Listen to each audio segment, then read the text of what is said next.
Hello, so my name is Pharmacist Tommy Alakija, and I'll be shedding some light on female genital mutilation.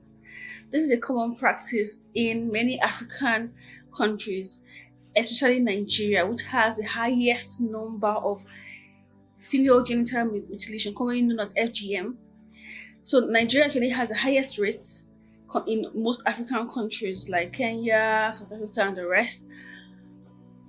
However, it's not only done in practice in Africa, it's also practiced in other parts of the world. Female genital mutilation, basically, it's currently it's actually done for no medical reasons. It's usually cultural based. So many of the reasons why female genital mutilation is actually carried out is to either preserve a female, they usually say, okay, they want to make a female clean, so that to preserve her virginity, or to preserve her virginity, to make her ready for marriage, they'll say to make her to reduce promiscuity and the likes.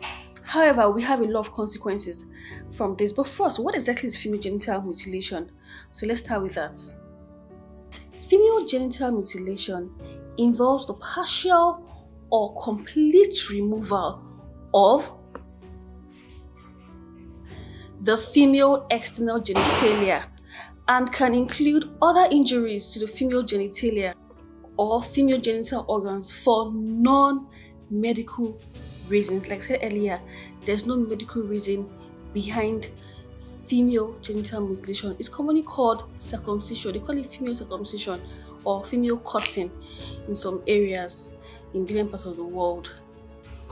And it's often carried out in females between birth and below the age of 15 years. FGM is an unhealthy practice inflicted in females and women worldwide, and it is deeply rooted in cultural beliefs and perceptions. And let me even shock you. Do you know that out of the 6 ethnic groups in Nigeria, that's the Hausas, the Fulanis, the Yorubas, the Igbos, the Kenari, and the Ijos, it is only the Fulanis that do not practice this female circumcision or female genitalia mutilation. Shock you, right? Some of the reasons why female genitalia mutilation is carried out is one, like I said earlier, for chastity, to prevent mother and child from dying, for purification, family honor, hygiene, protection of virginity, or even prevention of promiscuity. Adverse consequences of female genital mutilation includes shock from pain and hemorrhage, infection, and even urinary retention following circumcision, damage to the ureter or even the anal region, chronic pelvic infection, and also dysmenorrhea, which you normally find in most females. Effort has been made to actually eliminate female genital mutilation in Nigeria, such as education, social awareness, women campaigns on against female genital mutilation, and also increased awareness among medical professionals, especially with pregnant women in antenatal clinics, notifying them, making them aware, sensitizing them that female genital mutilation should not be practiced after they deliver, especially if they give birth to a female child. However, in Nigeria, there's no federal legislation or no federal law prohibiting the practice of female genital mutilation. And this is the reason for the slow progress in declining of the practice of female genital mutilation in Nigeria.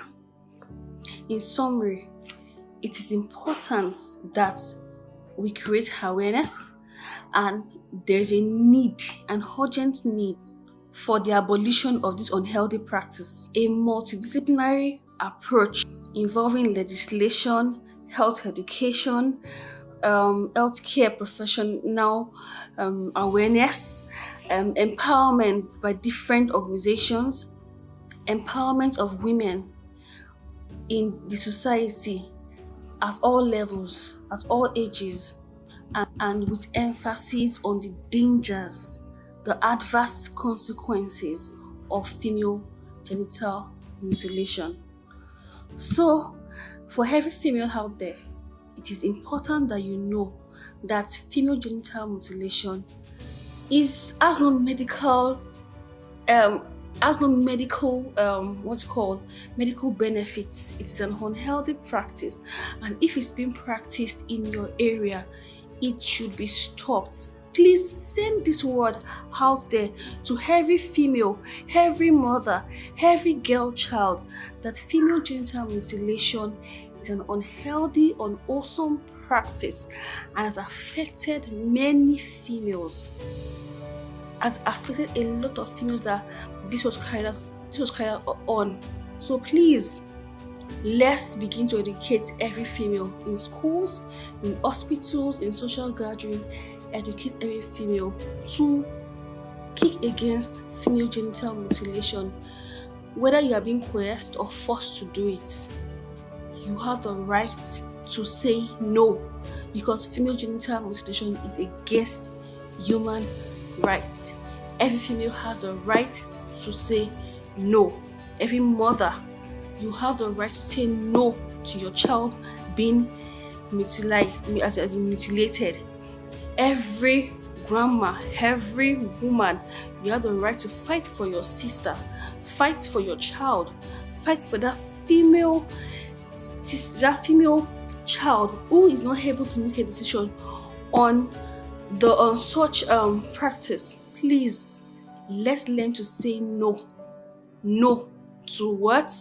Female genital mutilation. Thank you. I remain firm. Oluwatomi Alakija.